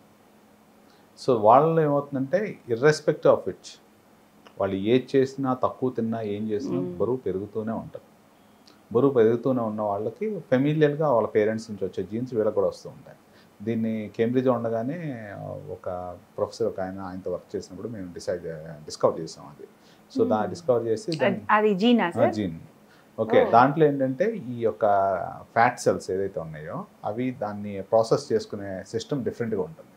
సో ఉండటం వల్ల ఇదంతా ఏది ఆహారం తీసుకున్నా అది ఫ్యాట్ కింద చేరుకుంటూ ఒక రకమైన స్థూలకాయం ఒబిసిటీ ఫామ్ అవుతూ ఉంటుంది అనమాట. సో వీళ్ళకి డైట్ ఎక్సర్సైజ్ ఎంత చేసినా కష్టంగా ఉంటుంది, వాళ్ళకి ఇంటర్వెన్షన్స్ తీసుకోవాల్సి వస్తుంది ఏదో ఒకటి. ఫర్ ఎగ్జాంపుల్ మీరు చెప్తూ ఉన్నారు నాన్ సర్జికల్గా ఏం చేయగలము అనేసి ఒక చిన్న ఎగ్జాంపుల్ చూపిస్తాను మీకు. సో వీళ్ళకి ఇంకా అదే సొల్యూషన్, ఇంకా నాన్ సర్జికల్ ట్రీట్మెంట్ అంటే యూజువల్ ఫస్ట్ థింగ్ ఏంటంటే వాళ్ళకున్న BMI బట్టి మేము చెప్తాము, బాడీ మాస్ ఇండెక్స్ బట్టి లైఫ్ స్టైల్ ఫస్ట్ అవి చేసుకోవాలి. ఓకే, సో ఫర్ ఎగ్జాంపుల్ ఇది గ్యాస్ట్రిక్ బెలూన్, ఇది ఆల్రెడీ కొలాప్స్డ్ బెలూన్. ఇది లోపలికి వెళ్ళిన తర్వాత దీన్ని బయటికి లాగి దాంట్లో నుంచి ఎయిర్ పంప్ చేస్తే ఒక బెలూన్ లాగా సాగుతుంది. దీన్ని ఏం చేస్తామంటే ఇది మనిషి బొమ్మ. ఇది జనరల్గా పబ్లిక్ పొట్ట అంటే ఇదంతా పొట్ట తిన్నది ఆహారం దీంట్లోకి వెళ్ళి చేరుకుంటుంది అనేది మన అవగాహన. కానీ యాక్చువల్లీ మనం తీసుకున్న ఆహారం ఈ చిన్న సంచిలో చేరుతుంది. అక్కడి నుంచి డైజెషన్ చిన్న పేగులోకి పెద్ద పేగులోకి మోషన్ వచ్చి కిందకు వస్తుంది. చాలామంది వాళ్ళు నేనేం తినలేదు కాబట్టి లోపల మోషన్ లేదు అనుకుంటారు. ఓకే, సో ఎంత ఎక్స్ప్లెయిన్ చేసినా వినరు, సరే ఇంకంతే. సో కానీ ఇక్కడ నుంచి ఇక్కడ రావడానికి కనీసం ఒక రోజన్నా పడుతుంది తీసుకున్న ఆహారం. సో ఇవాళ ఏం తినలేదు కాబట్టి లోపల ఏమి ఉండకూడదు అనేది వాళ్ళ బిలీఫ్. నిన్న మొన్న తిన్నది ఉంటుంది కదా అదే. సో తీసుకున్న ఆహారం ఇక్కడ ఉంటుంది. సో దీంట్లో ఏం చేస్తామంటే ఈ బెలూను నోటి ద్వారా ఏమీ ఆపరేషన్ ఏమీ లేకుండా బేసిక్ గ్యాస్ట్రోస్కోపీ ఎలా చేస్తాం అలాగే చేసి ఈ పొట్ట లోపల ఎండోస్కోపీ ద్వారా తీసుకొచ్చి ఈ పొట్ట లోపల స్టమక్ లోపల ఇలా వచ్చి ఇక్కడ ఓపెన్ చేసి పెద్దగా ఉంటుంది. సో మనం తీసుకునే ఆహారము దీని చుట్టూ లిమిటెడ్గా ఉంటుంది అనమాట. అప్పుడే స్లోగా ఫుడ్ రిలీజ్ అవుతూ ఉంటుంది. దానివల్ల వెయిట్ వాళ్ళు కంట్రోల్ అవుతూ ఉంటారు. మన చుట్టూతో ఉన్న ఫ్యాట్ అబ్జార్బ్ చేసుకుని ఆ రకంగా వస్తూ ఉంటుంది. సో దీన్ని అంటే బెలూన్ ఉండడం వల్ల అక్కడ స్పేస్ తక్కువ, ఆకలి అంటే లోపల మనం ఇప్పుడు ఫుడ్ తిన్న తర్వాత మళ్ళీ ఇంకొకసారి రెండో భోజనం పెట్టాం అనుకోండి ఏం చేస్తారు, స్పేస్ లేదు కదా, యూ ఫీల్ సెటైటీ, దాని సెటైటీ అంటాం, ఆకలి తగ్గింది అన్నాం. ఆకలి తగ్గడానికి ఈ బెలూన్ ఉండటానికి ఒకటే ప్రిన్సిపల్ అనమాట. ఇది ఆకలి తగ్గిస్తుంది బేసిక్గా అక్కడ ఉండటం వల్ల ఈ యొక్క రిఫ్లెక్సెస్ పొట్ట ఖాళీగా లేదు అని బ్రెయిన్ రిఫ్లెక్సెస్ వెళ్తాయి అనమాట. సో అక్కడ ఉన్న ఆహారం కూడా ఇక్కడ నుంచి చిన్న పేగులోకి వెళ్ళటం కూడా స్లోగా బొట్టు వెళ్తుంది కాబట్టి కంటిన్యూస్గా ఎనర్జీ సప్లై అవుతుంది, బాడీలో ఉన్న ఎనర్జీని కన్వర్ట్ చేసుకుంటుంది ఫ్యాట్ నుంచి. ఆ రకంగా ఉపయోగపడుతుంది అనమాట. దీన్ని ఏమంటారు sir? Balloon, gastric balloon. Okay, ఇంకా అంటే ఇంకేమేమి ట్రీట్మెంట్స్ సార్?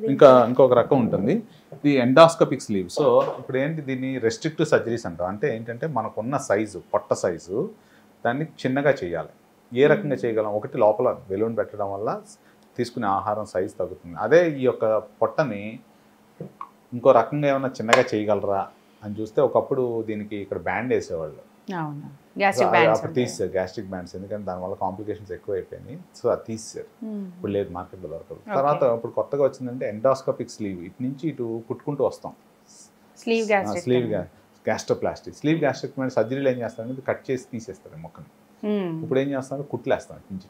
సో ఆ కుట్లు వేసే పద్ధతి ఎండోస్కోపిక్ స్లీవ్ గ్యాస్ట్రోప్లాస్టీ, చాలా ఆధునికమైన పద్ధతి, చాలా తక్కువ మంది చేస్తారు ప్రపంచంలో. దీనికి ఇంకా పొట్ట ఇది చేయాల్సిన అవసరం లేదు, ఎండోస్కోపీ ద్వారానే చేస్తాము. సో దీంట్లో నుంచి కొన్ని డెమాన్స్ట్రేషన్ చూపిస్తాను. ఇది ఏమన్నా కుట్టు పరికరం, ఇటు వెళ్తూ ఉంటుంది, అది అది కుట్టేస్తుంది, అక్కడ స్టిచ్చింగ్ చేస్తూ ఉంటుంది అనమాట. ఓకే, ఎండోస్కోపిక్ స్లీవ్ గ్యాస్ట్రోప్లాస్టీ అంటాం దీన్ని. దీంతో ఏమవుతుందంటే ఈ సైజు ఒక అరటిపండు సైజు చేస్తాం, ఈ స్టమక్ని కుట్టుకుంటూ వచ్చి దాంట్లో పట్టే ఫుడ్ అంతే ఉంటుంది. సో దాంతో ఏంటంటే మనం కట్ చేయట్లేదు కాబట్టి కాంప్లికేషన్స్ తక్కువ ఉంటాయి, వెయిట్ లాస్ కూడా మంచిగా ఉంటుంది. సో కానీ సార్ మనం ఇప్పుడు దాని ఉన్న స్ట్రక్చర్ని మార్చేస్తున్నాం కదా, ఏం ప్రాబ్లం అవ్వదా? మార్చేస్తున్నావు అంటే ఏ రకంగా మారుస్తున్నావు? వామిటింగ్స్ రావడం కానీ అట్లాంటివి ఏమన్నా? So good point. అంటే నువ్వు తినాల్సిన దానికంటే అధికంగా తింటే అక్కడ పట్టదు కాబట్టి వామిటింగ్స్ వస్తూ ఉంటాయి. సో తర్వాత మెల్లగా అడ్జస్ట్ అవుతాం, మనం డైట్ వాళ్ళకి ఇస్తూ ఉంటాం. ఈ ఫస్ట్ లిక్విడ్ డైట్ కొన్ని వీక్స్, తర్వాత semi liquid diet solid weeks అలా తీసుకుంటూ వెళ్తాం, దానికి అడ్జస్ట్ అవుతూ ఉంటాం. సో జనరల్గా టాలరెన్స్ ఈ ఎండోస్కోపిక్ స్లీవ్ గ్యాస్ట్రోప్లాస్టిక్ చాలా ఎక్కువ ఉంటుంది, సైడ్ ఎఫెక్ట్స్ చాలా తక్కువ. అదే కనుక సర్జికల్గా ఒకసారి తీసేసిన దాన్ని మళ్ళీ కలపడం కష్టం కాబట్టి ఇంకా అది దాంట్లో లీక్స్ కూడా ఉంటాయి, కొన్ని కాంప్లికేషన్స్ ఉంటాయి బ్యారెటిక్ సర్జరీస్లో. దీంట్లో అవే ఉండవు. అంటే వీళ్ళు బరువు తగ్గిన తర్వాత ఆ స్టిచెస్ తీసేస్తే అట్లా కూడా చేయొచ్చా సార్? మళ్ళీ తీసుకోవచ్చు, కానీ మన వాళ్ళు చాలా తెలియగలరు, దాంట్లోనే అకామిడేట్ చేసేస్తారు, ఇంకా పెద్ద సాగరేస్తారు దాన్ని. ఓకే, సో నా ఈ 12 ఏళ్ళ ఎక్స్పీరియన్స్లో ఈ ప్రొసీజర్లో తీయటం అనేది చాలా రేరు. కావాలంటే ఎక్స్ట్రా 2 కుట్లు కావాలంటే తర్వాత వేసుకోవచ్చు, తీయాల్సిన అవసరం రాదు. అందరూ మాత్రం ప్రతిసారి ప్రతి ఒక్కళ్ళు ఈ క్వశ్చన్ మాత్రం అడుగుతారు నన్ను, తీస్తారా అంటే తీస్తానమ్మా అని చెప్తాను. తర్వాత వెళ్ళిపోయి జాన్లు మెల్లగా మాడిఫై చేస్తుంటారు. ఓకే, ఘన పదార్థాల నుంచి ద్రవ పదార్థాల్లో దిగుతారు చాలామంది మగాళ్ళు. దానికి చీటింగ్ ఉంటుంది అనమాట ఏదో ఒకటి. ద్రవ పదార్థాలు అంటే ఏం చేస్తారు, ఈ ఆల్కహాల్ అవి క్యాలరీస్, హై క్యాలరీస్. ఇంకా విదేశాల్లో కూడా ఇంకా వెరైటీగా చూస్తుంది ఏంటంటే పిజ్జా ఇంత పెద్ద తినలేకపోతే అది ఏం చేస్తారు, మిక్సీలో వేసి గ్రైండ్ చేసుకుని తాగేస్తూ ఉంటారు. ఘన పదార్థాల నుంచి ద్రవ పదార్థాల్లోకి మారిపోతూ ఉంటాయి, అన్ని దాంట్లో పట్టడం కోసం. సో ఆ రకంగా అన్ని వెరైటీ సృష్టిస్తూ ఉంటాం మనం మనుషులు. యాక్చువల్గా సార్ అది మా అమ్మ కూడా చిన్నప్పుడు అంటూ ఉండేది ఏంటంటే, ఇప్పుడు ఇందాక మీరు సాగదీస్తారు అంటే నాకు గుర్తొచ్చింది, నిజంగానే అది పొట్ట సాగుతుంది అంటే మనము ఒక్క ముద్ద తింటే ఒక్క ముద్ద వరకే ఉంటుంది, ఆ ముద్ద పెంచిన కొద్దీ పొట్ట సాగిపోయి. ప్రతిసారి తమిళ్ మూవీస్ చూసినప్పుడు అనిపిస్తూ ఉంటుంది, సాగుతూ అంటారు కదా, నేను కుట్లేస్తాను కదా, నా పేషెంట్స్ చూసినప్పుడు వాళ్ళకి కొంతమంది వెయిట్ ఉన్నాయి బాగా పెట్టుకుంటూ ఉంటారు, చెవులు సాగుతాయి వాళ్ళకి. అవును, సాగుతున్నాయా? ఎందుకని? ఏదైనా పెట్టి సాగదీస్తే ఏదైనా సాగుతుంది. సో ఇది కూడా అంతే, మనం వేసిన కొద్దీ ఇంకా ఎప్పుడైనా నేను తమిళ మూవీ చూసినప్పుడు ఆ ఓల్డ్ లేడీస్ చూస్తే నాకు ఈ పేషెంట్స్ గుర్తొస్తూ ఉంటారు అన్నమాట. అంటే అపార్ట్ ఫ్రమ్ దీస్ 2-3 టెక్నిక్స్ ఇంకా ఏమైనా కొత్త టెక్నిక్స్ ఈ వెయిట్ లాస్ ట్రీట్మెంట్ కోసం ఇంకేమైనా రాబోతున్నాయా? ఉన్నాయండి. ఇంకోటి షుగర్ పేషెంట్స్కి డీడ్రినల్ అబ్లేషన్ అంటాం అన్నమాట. కార్బోహైడ్రేట్ ఎక్కువ చిన్న పేగు మొదటి పేగులో అబ్జర్వ్ అవుతూ ఉంటుంది, దాన్ని తీసేస్తే షుగర్ కంట్రోల్ ఉంటుంది. అంతకుముందు స్లీవ్ పెట్టేవాళ్ళం, అది కొద్ది తీస్తారు because of some side effects, availability లేదు. తర్వాత ఇంకా లేటెస్ట్గా మాల్ అబ్జార్ప్టివ్ సర్జరీలో ఈ చిన్న పేగుని తీసుకొచ్చి పొట్టకు కల్పిస్తాం. అలాగే ఎండోస్కోపిక్ కూడా చేయొచ్చు మనం. ఎండోస్కోపిక్ ఏం చేస్తాం అంటే ఇక్కడ మ్యాగ్నెట్ పెట్టి 2 తీసుకొస్తే ప్రెషర్ నెక్రోసిస్ అంటాం. మ్యాగ్నెట్ 2 ఆ స్కిన్ అంతా అక్కడి నుంచి అదే ఒక హోల్ ఫామ్ అవుతుంది, అప్పటి నుంచి స్టమక్లోంచి డైరెక్ట్గా చిన్నపేగలు వెళ్తుంది, అబ్జార్ప్షన్ తగ్గిపోయి. సో దట్స్ ఆల్సో నా ప్రొఫెసరు క్రిస్ థామ్సన్ అని చెప్పి హార్వర్డ్ యూనివర్సిటీలో ఈ was doing that research. 2 twin pigs 2 తీసుకొని, ఒకటి బాగా లావుగా ఉండేది, ఒక దానికి మాత్రం ఈ మ్యాగ్నెట్స్ 2 పెట్టి బైపాస్ చేశారు. మ్యాసివ్గా సన్నగా అయిపోయింది ఒకటి మాత్రం లావుగానే ఉంది. సో సర్జరీ లేకుండా అగైన్ ఎండోస్కోపీతో వెళ్ళి ఆ మ్యాగ్నెట్ కూడా ఎలా ఉంటుందంటే, ఇటు నార్త్ పోల్ సౌత్ పోల్ ఉందనుకోండి, అది మధ్యలో ఇలా వచ్చి మనం వదిలేయంగానే 2 వచ్చి ఇలా కలిసిపోతాయి కదా. అవును, అదేమన్నా పైన పొట్టలో లోపల నుంచి వెళ్ళిపోయి ఇక్కడ వదిలేస్తాం. అలాగే వెనక నుంచి వెళ్ళి ఇంకో చోట వదులుతాం. 2 వదలంగానే ఈ 2 మ్యాగ్నెట్స్ ఇక్కడ ఫోర్స్ ఉంటాయి కదా, 2 వచ్చి అతుక్కుంటాయి. Very clever, very clever malabsorption. So bypass పేగు సైజే తగ్గిపోతుంది. ఇక్కడ నుంచి ఇక్కడ తీసుకున్న ఆహారం ఇక్కడ కనెక్ట్ చేస్తాం అనుకోండి, బైపాస్ అవుతుంది కదా, అబ్జార్ప్షన్ ఉండదు కదా, బయటికి వెళ్తుంది. సార్ ఇప్పుడు మీరు ఇందాక చెప్పిన ప్రొసీజర్స్ కొన్ని చెప్పారు కదా సార్, నాన్ సర్జికల్ ట్రీట్మెంట్స్, అవన్నీ కూడా ఎండోస్కోపిక్ మెథడ్సే కదా? Non surgical. ఇంకేమైనా ఎండోస్కోపీలో కొత్త పద్ధతులు ఇంకా ఏమన్నా ఉంటాయా? అంటే మీరు అడుగుతుంది ఏంటంటే, ఇప్పుడు కన్వెన్షనల్గా ఒక గ్యాస్ట్రిక్ ప్రాబ్లమ్స్ ఉన్నాయంటే గొట్టాలు వేయటమో లేకపోతే ఏదో చేయటమో. సో చాలామంది వచ్చి అడుగుతారు, సార్ నేను ఆల్రెడీ టెస్టులు చేయించుకున్నాను. దేనికి టెస్టులు చేయించుకున్నారు అని అంటే, ఏదో అన్రిలేటెడ్గా ఒక డయాగ్నోసిస్కి లీడ్ అయ్యేటట్టుగా చాలామంది దగ్గర టెస్టులు ఉంటాయి. ఫర్ ఎగ్జాంపుల్ నేను అన్నిటికంటే ఫస్ట్ భయపడేది ఏంటంటే కడుపు ఉబ్బరం. అండ్ నా స్టడీస్లో గ్యాస్ట్రిక్ ప్రాబ్లమ్స్ ఇండియాలో చూసుకుంటే 80% గ్యాస్ట్రిక్ ప్రాబ్లమ్స్ ఉన్న పేషెంట్స్ కడుపు ఉబ్బరము, వాళ్ళు ఏంటంటే వచ్చిన గ్యాస్ ప్రాబ్లం అంటారు. అవును. గ్యాస్ ప్రాబ్లం అనేది మెడికల్ గ్యాస్ట్రిక్ టెక్స్ట్ బుక్లో లేదు. సో నాకు అర్థం కాదు. Sir gas problem sir, digestion అవ్వట్లేదు సార్ అంటాడు. సో డైజెషన్ అవ్వట్లేదు అని అంటే ఏంటండి అని అడిగితే, అదే సార్ డైజెషన్ అవ్వట్లేదు అని అంటాడు. సో డైజెషన్ అవ్వలేదు అనే వాళ్ళు ఏమంటారు, కొంతమందికి మోషన్ ఎక్కువైన వాళ్ళు ఫుడ్ అరక్క కిందకి తొందరగా వచ్చేస్తుంది అనేది డైజెషన్ అవ్వకపోవడం. అలా కాకుండా బయటికి రాకపోయినా లోపలికి డైజెషన్ అవ్వలేదు కాబట్టి లోపల ఇరుక్కుపోయింది అనేది కొంతమంది. ఓకే, సో అది ఒక డయాగ్నోసిస్ కాదు. పేషెంట్స్కి వాళ్ళు ఏంటంటే మన సినిమాల్లో చూస్తాము, ఇంటి దగ్గర కూడా కొంతమంది చూస్తూ ఉంటాం. ఇప్పుడు ఒక ఇల్లు కట్టాలంటే కూరగాయలు అమ్ముకునే అమ్మాయి మీకు సజెషన్ ఇవ్వదు. అదే మీకు మెడికల్గా హెల్త్ ప్రాబ్లం ఉందనుకుంటే ఫస్ట్ ఇచ్చేది వాళ్ళే. అవునా? ఎందుకని? ఒక ప్లేన్ ఎక్కాలన్నా, ప్లేన్ కట్టాలన్నా చేపలు అమ్మేవాళ్ళు కానీ కూరగాయలు అమ్మేవాళ్ళు కానీ సజెషన్ ఇవ్వలేరు. అదే నీకు హెల్త్ ప్రాబ్లమ్స్ ఉన్నాయనుకోండి, మీ ఇంటి పక్కన వాళ్ళు, పైన వాళ్ళు, కింద వాళ్ళు, కూరగాయలు అమ్మేవాళ్ళు అందరూ ఇస్తారు ప్రతి ఒక్కరు డాక్టర్గా అవుతుంటారు. దాని నుంచి చాలా చిట్కాలు వస్తూ ఉంటాయి, ఇవి తగ్గినాయి అవి తగ్గినాయి అని చెప్తూ ఉంటారు. అది ఏంటి నేను అంటే ఎవరిని పాయింట్అవుట్ చేయడానికి అని నేను అనట్లేదు. ఎందుకంటే ఒకే ప్రాబ్లము పలు రకాలుగా వస్తూ ఉంటుంది. వాళ్ళకున్న ఎక్స్పీరియన్సెస్లో వాళ్ళు చూస్తున్న అవుట్కమ్స్ని ప్రొజెక్ట్ చేస్తూ ఉంటారు. ఇది జరుగుతున్న విషయం. సో నేను చాలామంది వచ్చిన పేషెంట్స్ వాళ్ళ డయాగ్నోసిస్ వాళ్ళే పెట్టుకుని వాళ్ళే వస్తూ ఉంటారు. చాలామంది వచ్చి ఇక్కడ లండన్ గ్యాస్ట్రిక్ కేర్కి వస్తే తగ్గుతుంది, మిగతా హాస్పిటల్లో తగ్గలేదు అని అంటే, మనిషికి కావాల్సింది వాళ్ళకి ఎనఫ్ టైం ఇవ్వాలి. వాళ్ళ బాధను క్లియర్ కట్గా అర్థం చేసుకోవాలి. అర్థం చేసుకున్న తర్వాత right test, right diagnosis, right treatment ఇస్తే తగ్గుతుంది. ఇదన్నీ చేయాలి అని అంటే కొంత టైం పడుతుంది. కనీసం 20 నిమిషాలు కన్సల్టేషన్ ఉంటుంది. సో దీన్ని 2 రకాలుగా తీసుకోవచ్చు. బయటకు వచ్చిన పేషెంట్ ఏమైనా ఎందుకు ఎంతసేపు డాక్టర్ మాట్లాడుతున్నాడు ఒక పేషెంట్ తోటి, మిగతా హాస్పిటల్లో 2 నిమిషాల్లో బయటకు పంపించేస్తారు. మళ్ళీ అతను లోపలికి వచ్చిన తర్వాత అతనికి టైం స్పెండ్ చేయాలి. ఎందుకని?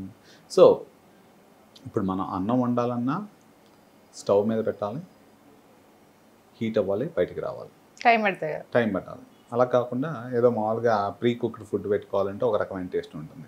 సో దానికి ఒక సొల్యూషన్ ఉంటుంది. ఎప్పుడు మనకు టైం లేనప్పుడు, ఏదో ఫ్లైట్లో ఉన్నప్పుడు కూర్చొని నేను పొయ్యి వెలిగిస్తానంటే కుదరదు కదా. అలాంటి చోట ప్రీ హీట్ చేసుకుంటాం. ఇలాంటి చోట నీకు ప్రాపర్గా కావాలనుకున్నా ప్రాపర్గా చేసుకో. So there is always incubation period, lead time అంటాం అన్నమాట. సో మెజారిటీ డయాగ్నోసిస్ పేషెంట్తో మాట్లాడుతున్నప్పుడే వస్తుంది. 80% ఇన్ఫర్మేషన్ ఒక పేషెంట్ తోటి మనం మాట్లాడినప్పుడు వాళ్ళకి వెళ్తున్న ప్రాబ్లమ్స్ బట్టి మనం చెప్తూ ఉంటాం. సో అంతేగాని గ్యాస్ ప్రాబ్లం ఉందండి అని అంటారు. గ్యాస్ ప్రాబ్లమ్ అందుకే నేను ఫస్ట్లోనే దాన్ని ఓపెన్ క్లోజ్ సెంటెన్స్ అంటాం. వాళ్ళు మాట్లాడిస్తాం ఫస్ట్. ఓపెన్ క్వశ్చన్ అంటే గ్యాస్ అంటే ఏమనుకుంటున్నారు మీరు? పైనుంచి తేపులు రావడమా, వెనక నుంచి గాలి వదలటమా, డైజెషన్ అవ్వలేదంటే ఎక్కువ విరోచనాలు అవటమా, ఇది అలాగనమాట. సో గ్యాస్ ప్రాబ్లం అనేది ఒక డయాగ్నోసిస్ కాదు. చాలామంది బిలీవ్ చేస్తారు, నాకు గ్యాస్ ప్రాబ్లం ఉందంటే ఎంత 2 నిమిషాల్లో ఆ గ్యాస్ తీసాను, ఏదన్నా ఇది టైర్లో గాలి టక్కన లాగడానికి, అంతేనా? సో దీనికి చాలా కాంప్లెక్స్గా ఉంటాయి. సో ఉదాహరణకి ఎక్కువ యాసిడ్ ఈ మనం తీసుకున్న ఆహారము ఈ బ్యాగ్లో స్టమక్ అంటాం, దాంట్లో స్టోర్ అయినప్పుడు కొంతమందికి తేన్పులు లాగా రావడం, తేన్పులు అధికంగా వచ్చినప్పుడు ఎంత యాసిడ్, కొంతమందికి దగ్గు రూపంలో రావడం, కొంతమందికి తల పట్టేస్తుంది అంటారు, ముక్కులో నుంచి యాసిడ్ వస్తుంది అంటారు, లేకపోతే ఆస్మా సిమ్టమ్స్ ఎక్కువైనాయి అంటారు. దీంట్లో ఏమవుతుందంటే మనం తీసుకున్న ఆహారము ఇక్కడ వాల్వ్ లాగా ఉంటుంది, వెళ్ళిపోగానే మళ్ళీ క్లోజ్ అయిపోవాలి, లోపలే ఉండాలి ఆ గ్యాస్, అది కొన్ని పైకి వస్తూ ఉంటుంది. సో వీళ్ళందరికీ ఏంటి, నా దగ్గర రాకముందు ఈజీగా అవైలబిలిటీ ఏంటి, గ్యాస్ బెళ్ళాలి, వేసుకుంటారు, తగ్గదు. సో నేను how can I make a difference to them?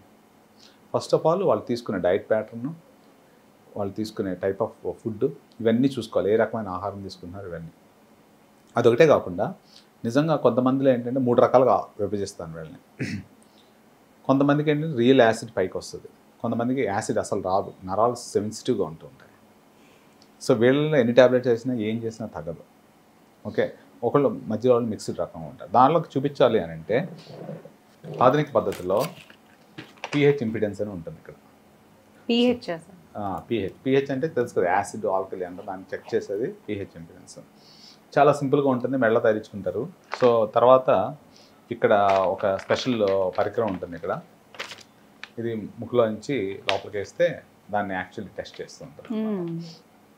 దీంట్లో చూస్తే ఇక్కడ ఉన్న పొట్ట లోపల ఉన్న యాసిడ్ తర్వాత గొంతులోకి వచ్చిన గొంతుకి ఎంత గాలి పైకి వస్తుంది, ఇలా ముక్కులోంచి ఇలా చాలా సన్నగా ఉంటుంది, హెయిర్ అంత పార్టికల్ ఉంటుంది, చాలా సన్నగా ఉంటుంది. లోపలికి వెళ్ళిపోతే ప్రతి ఒక్క 5 సెంటీమీటర్స్కి దగ్గరగా ఉన్నాయి ఇవన్నీ. ఎంత గాలి పైకి వస్తుంది, ఎంత యాసిడ్ ఉంది, చాలా ఆధునికంగా ఈ యొక్క ట్రాన్స్మిటర్ నుంచి ఈ ఇన్ఫర్మేషన్ దీంట్లో కలెక్ట్ అవుతుంది. ఆ రోజు 24 గంటల్లో మనం తీసుకున్న ప్రతి ఆహారం, ఒక బిర్యానీ తింటే ఎలా ఉంది, ఒక కోక్ తాగితే ఎలా ఉంది, కాఫీ తాగితే ఎలా ఉంది, పచ్చడి తింటే ఎలా ఉంది, ఇవన్నీ ఇన్ఫర్మేషన్ దాంట్లోకి వెళ్తూ ఉంటుంది. చాలా డీటెయిల్గా ఇన్ఫర్మేషన్ ఇస్తుంది. Highly sophisticated, available at London gastric care. So దీంతో ఏమవుతుంది, కొంతమందికి ఏంటంటే ఎన్ని ట్యాబ్లెట్లు ఇచ్చినా తగ్గలేదన్న వాళ్ళలో అసలు యాసిడ్ ఉండదు కొంతమందిలో. ఒక ఎగ్జాంపుల్ చెప్తాను. ఒక పేషెంట్ రోజు రాత్రి 3 లేచి వాళ్ళ మదర్ని నన్ను హాస్పిటల్ తీసుకెళ్ళి గ్యాస్ ఇంజెక్షన్ ఇప్పించాలి బాగా చేస్తూ ఉంటారు. సో పెద్ద హాస్పిటల్ నుంచి నాకు రిఫర్ చేశారు. రిఫర్ చేస్తే సరే చూసి ఈ టెస్ట్ చేయించుకోండి అంటే వాళ్ళ దగ్గర లేదని చెప్పారు. సరే అని చెప్పి మళ్ళీ వచ్చారు, చేయించుకున్నారు. సో అతనికి అసలు 0 యాసిడ్ ఉంది, ఎన్ని ట్యాబ్లెట్ ఇచ్చినా తగ్గదు. అతనికి ఉన్నది మనసులో ఉన్న ప్రాబ్లం, సైకోసోమాటిక్. ఆల్రెడీ ఈజ్ అంట సైకాట్రిక్. ఇప్పుడు ఇది నోట్లోంచి చేస్తారా సార్? ఇప్పుడు ఆ వైర్ ఉంది గొంతులోకి వెళ్ళి స్టమక్లో ఉంటుంది. సో దీని pH అండ్ ఇంపిడెన్స్ అని అంటే ఎంత గాలి పైకి వస్తుంది అనేది టేపులు రూపంలో కనుక్కోవడానికి ఆధునిక పద్ధతి ఇది. అంటే అది ఎంతసేపు పెట్టాలి సార్? 24 అవర్స్. ఇంకా లేటెస్ట్ ఉన్నాయి. 7 days మానిటరింగ్ ఉంటుంది. కొంతమందికి ఓన్లీ అప్పుడప్పుడు వచ్చిపోతూ ఉంటుంది. సో 2 daysకి 3 daysకి వచ్చే వాళ్ళకి 7 day మానిటరింగ్ అని క్యాప్సూల్ రూపంలో లోపల పెట్టి వదిలేస్తాం. అదైతే బయటకు కూడా కనిపించదు. క్యాప్సూల్ ఎండోస్కోపీ కాదు, క్యాప్సూల్ pH ఇంపిడెన్స్ అని ఉంటుంది. అది లోపలికి వెళ్ళి ఫిట్ చేస్తే ఆ లోపల ఇంతే ఉంటుంది, బయటకు కనిపించదు అసలు. అది ఓకే, అది వేరే దానికి ట్రాన్స్మిట్ చేస్తూ ఉంటుంది. ఓకే, అది 7 days పెడతాం. 7 days పెడతాం. సో టోటల్ అక్కడ pH అంతా ఎలా ఉంది అనేది ఇన్ఫర్మేషన్ ఇచ్చేస్తుంది. సో ఇంకొకటి, నేను ఈ మధ్యకాలంలో ఒక రీసెర్చ్ చేశాను. ఇంకో ప్రాబ్లం ఏంటంటే కడుపు ఉబ్బరం. చాలామందికి పొట్టొబ్బరం ఉండి గట్టిగా గాలి పీల్చలేని విషయము, కూర్చోలేని పొజిషను, ఎక్కడికి వెళ్ళలేని పొజిషన్ అలా ఉంటుంది. సో గాలి పొట్టలోకి ఎలా చేరుతుంది అని చూసుకుంటే, మనకి పూర్వకాలంలో ఏంటి, ఎవరైనా వాటర్ ఇచ్చారనుకోండి ఇలా ఎత్తిపోసుకుంటూ ఉంటాం, స్ట్రా లాగుతూ ఉంటాం. సో లాగినప్పుడు నెగిటివ్ ప్రెషర్ ఇచ్చేసినప్పుడు బయట ఉన్న గాలి కూడా లాగుతూ ఉంటాం. లాగినప్పుడు లోపలికి వెళ్ళి ఆ పొట్ట లోపల ఉంటుంది. వాల్వ్ రీజుగా ఉంటే పైకి తేపుల లోపల వస్తాయి, లేదంటే పొట్ట లోపల చేరుకుంటుంది. అందుకే చిన్నప్పుడు మదరు చిన్న బేబీకి పాలు ఇచ్చినప్పుడు నెగిటివ్ ప్రెషర్గా తాగినప్పుడు పాలతో పాటు బయట ఉన్న గాలి కూడా తీస్తారు. తర్వాత మదర్ ఏం చేస్తుంది, ఇలా పెట్టుకుని 2 డబ్బులు కొట్టగానే పుచ్చిక్కని తీస్తాడు బయట. ఎందుకు వాళ్ళకి ఎందుకు ఎండోస్కోపీలు చేయం? పుట్టిన బిడ్డకి గ్యాస్ ప్రాబ్లం ఉంది కదా, అలానే నువ్వు గ్యాస్ బిల్ వేస్తావా, లేకపోతే ఎండోస్కోపీ చేయిస్తావా, లేకపోతే ఇలా ఆధునిక పద్ధతులు ఏమైనా చేసుకుంటావా? ఎందుకు మారుతున్నావు? ఆ చిన్న పిల్లవాడు పడే బాధ బయటకు ఎక్స్ప్రెస్ చేయలేడు కాబట్టి చేయట్లేదు. లేకపోతే వదిలేస్తే వాళ్ళకు కూడా చేసేస్తాం టెస్ట్లు. అర్థమైందా? తీసుకున్న ఆహారం కొన్ని పీనట్స్, చాలామంది సిట్టింగ్ వేసినప్పుడు క్యాషూ నట్స్ బాగా నవ్వుతూ ఉంటుంది. దాంట్లో సల్ఫర్ నైట్రోజన్ ఉంటుంది. అవి ఏమవుతుందంటే బ్యాక్టీరియా డైజెస్ట్ చేసుకుని గ్యాస్ ఎక్కువ ఫామ్ చేస్తుంటుంది. దానివల్ల నెక్స్ట్ రోజు కడుపు ఉబ్బరం. గ్రేప్స్, ఫాడ్మ్యాప్ డైట్ అని ఉంటుంది IBSలో. గ్రేప్స్లో ఎక్కువ షుగర్ కంటెంట్ ఉంటాం, వాళ్ళకు కూడా కడుపు ఉబ్బరం వస్తూ ఉంటుంది, ఎస్పెషల్లీ రెడ్ గ్రేప్స్. సో వీళ్ళందరిలో కనుక్కోవడానికి ఒక రకమైన పరికరం ఒకటి ఉంటుంది. ఎంత గ్యాస్ ఫామ్ అవుతుంది, దాంట్లో బ్యాక్టీరియా ఉందా లేదా అని తెలుసుకోవడానికి. సో దీంట్లో వస్తూ ఉంటాం. So we did 200 patients test survey try చేశాను, 57 క్వశ్చనర్స్ తోటి. చాలా బ్యూటిఫుల్ స్టడీ. దీంట్లో నేను ఎప్పుడు అనుకునేవాడు వెజిటేరియన్స్లో ఎక్కువ ఉంటుందా, నాన్ వెజిటేరియన్స్లో ఎక్కువ ఉంటుందా. సో దీంట్లో తెలిసింది ఏంటంటే 50% ఈ చిన్న పేగులో బ్యాక్టీరియా అసలు ఉండకూడదు. 100% వరకు ఏదైనా తేడా ఉంటేనే ఉండాలి. 40 to 50% అది పేషెంట్స్కి దీంట్లో బ్యాక్టీరియా ఉంది. వాళ్ళకు ఒక కోర్స్ ఆఫ్ యాంటీబయాటిక్ ఇస్తే మొత్తం క్యూర్ అయిపోతుంది. సో చాలా ఇంట్రెస్టింగ్ స్టడీ అది. ఇండియాలోనే ఎందుకు వస్తుంది, మనం తీసుకున్న ఆహారమా లేకపోతే ఏంటి అనేది next level study. I need to do it. కానీ వీళ్ళందరికీ ఒక వారం రోజులు ఒక పర్టికులర్ రిఫాక్సిమిన్ అనే యాంటీబయాటిక్ ఇచ్చేస్తే సెట్ అవుతూ ఉన్నారు. సో వీళ్ళ పీస్ పల్సెస్ తినేవాళ్ళు ఎక్కువ ఉన్నారు, నాన్ వెజిటేరియన్ తినేవాళ్ళు ఎక్కువ ఉన్నారు. సో వీళ్ళందరికీ they had good outcome, but something good study కడుపు ఉబ్బరం ఉన్న పేషెంట్స్కి ఆధునిక పద్ధతుల్లో ఈ మీథేన్ బ్రెత్ టెస్ట్ కానీ హైడ్రోజన్ బ్రెత్ టెస్ట్ కానీ కొంతమంది పాలు పడవు, పాలు కూడా కడుపు ఉబ్బరం వస్తుంది, లాక్టోజ్ ఇంటాలరెన్స్, దాన్ని కూడా కనుక్కునే పరికరం ఇది. It's German one. మలబద్ధకం అనేది చాలా కామన్గా వింటుంటాం, పిల్లల్లో చూస్తూ ఉంటాం, పెద్దవాళ్ళలో చూస్తూ ఉంటాం, చాలా మందిలో చూస్తూ ఉంటాం. సో వీళ్ళందరికీ ఏ ట్యాబ్లెట్ ఇస్తే ఒక 2 వారాలు బాగా పనిచేస్తుంది, మళ్ళీ పనిచేయవు, మళ్ళీ ట్యాబ్లెట్ మార్చిపోయావు, డాక్టర్ మారుస్తూ ఉంటారు, అలా వెళుతూ ఉంటారు. సో వీళ్ళలో ఒక కొత్త స్టడీ ఒకటి మొదలుపెట్టాను. అసలు వీళ్ళకి మలబద్ధకం ఎందుకు వస్తుంది, నీళ్ళు తీసుకుంటా ఉంటారు, ఫైబర్ డైట్ తీసుకుంటా, అంతా చేసిన తర్వాత కూడా అవ్వట్లేదు అని అంటారు. సో నేను ఈ స్టడీలో ఏం చేశానంటే, ఒక మోషన్ బయటికి రావాలి అని అంటే ఇది పెద్ద పేగు, ఇదేమన్నా right side, left side. So ఇక్కడ నుంచి రెక్టం అని కింద ఉంటుంది, అది జనరల్గా ఖాళీగా ఉంటుంది. మనకి పొద్దున్నే మనం కాఫీ టీ తాగినప్పుడు ఇక్కడున్న మోషను ఇలా కిందకు వచ్చి బయటికి రాగానే పేగంత మోషన్ వచ్చింది, ఇప్పుడు నేను వెళ్ళాలి అని అనుకున్నాం. కానీ 150 గ్రాములు, 50 నుంచి 100 గ్రామ్స్ 150 గ్రామ్స్ మ్యాక్సిమం మోషన్ బయటకు వస్తుంది. సో ఇంకా ఇదంతా ఫిల్ అయ్యే ఉంటుంది. సో ఇక్కడ నుంచి ఇక్కడ ఖాళీ అయ్యే వరకే మన మోషన్ వెళ్ళే ఫీలింగ్. ఇక్కడ నుంచి బ్రెయిన్కి, ఇగో ఇక్కడికి ఎప్పుడైతే కిందకు వచ్చిందో ఇక్కడ నుంచి బ్రెయిన్కి వెళ్తుంది, వెళ్ళి అమ్మయ్య పేగ్ అంతా ఫిల్ అయింది, మోషన్కి వెళ్ళాలి అనే ఫీలింగ్ వస్తుంది అన్నమాట.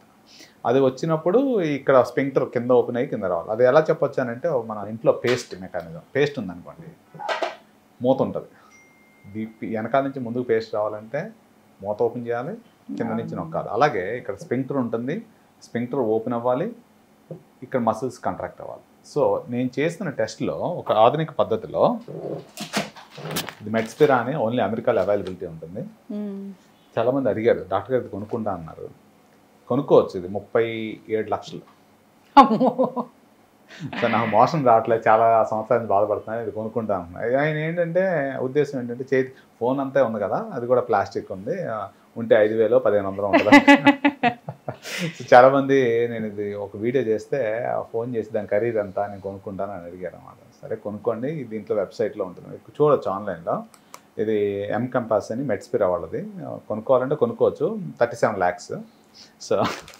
సో అదొకటి. ఈ కెథెటర్ ఉంటుంది, ఒక్కొక్కటి 20,000 అలా ఉంటుంది, ఇది కూడా కొనుక్కోవచ్చు దాంతోపాటు.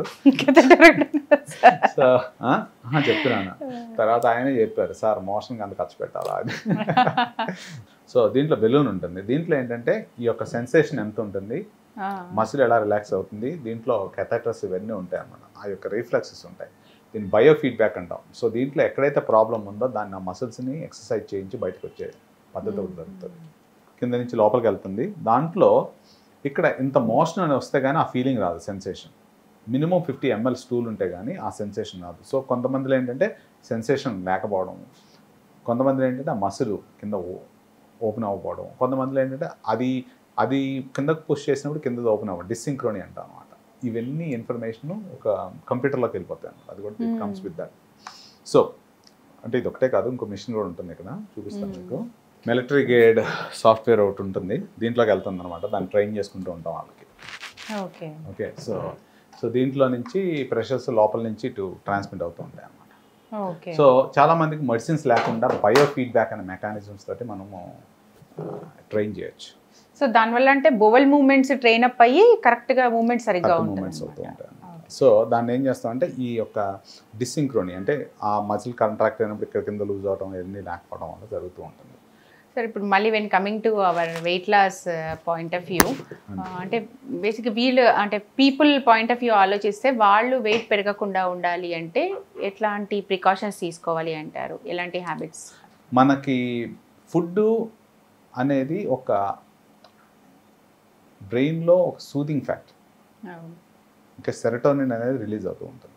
సో ప్రతి ఒక్కళ్ళు మనం చేసేది ఏంటంటే, ఇలా we relate our self, okay మనం ఫుడ్ తింటేనే హ్యాపీగా ఉంటాము, దీని నుంచి బయటకు వస్తాము, ఇది అదొక సెలబ్రేషన్గా తయారైపోయింది.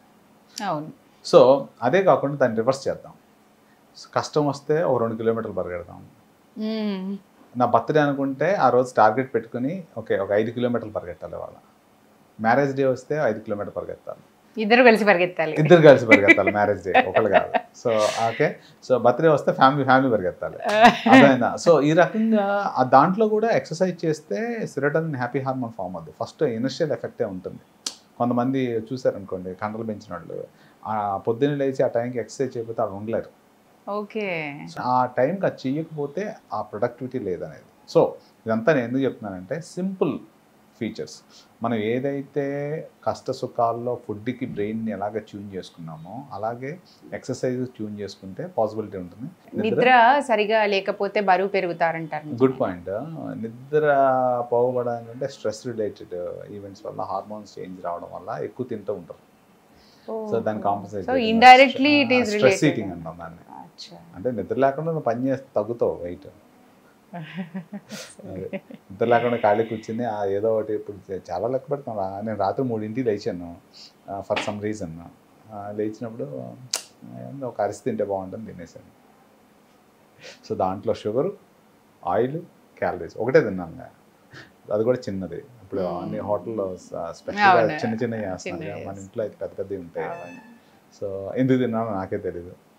సో 3 o'clock లేచాను. ఏం చేయాలో తెలియలేదు. కొద్దిగా పేపర్ వర్క్ అది రీసెర్చ్ వర్క్ చేసుకున్నాను. ఇందాక చూపించాను కదా 2 రీసెర్చ్ వర్క్స్ అవి చేసుకుంటూ just. So that's again a bad sign. నిద్రలో లేచి తినటం అనేది తప్పు. ఇదంతా నేను ఎందుకు చెప్తున్నానంటే నేను దేవుని కాదు, నేను చేసే రైట్ అని చెప్పడం కూడా కాదని చెప్పడానికి చెప్తున్నాను. సో చేయకూడదు చెప్పడానికి చెప్పడం కోసం చెప్తున్నాను. సో ఓవరాల్గా ఈ డైట్ మీరు అన్నట్టు ఆ పాయింట్ కూడా మంచి పాయింట్ సార్. ఏదన్నా కూడా రివర్స్ చేద్దామన్నారు. Celebration with exercise, celebrating exercise ఒకటి, డైట్ విషయం ఒకటి కంపల్సరీ పాటిస్తే బరువు కరెక్ట్గా ఉంటాం. Thank you. Okay sir, thank you. Namaste sir.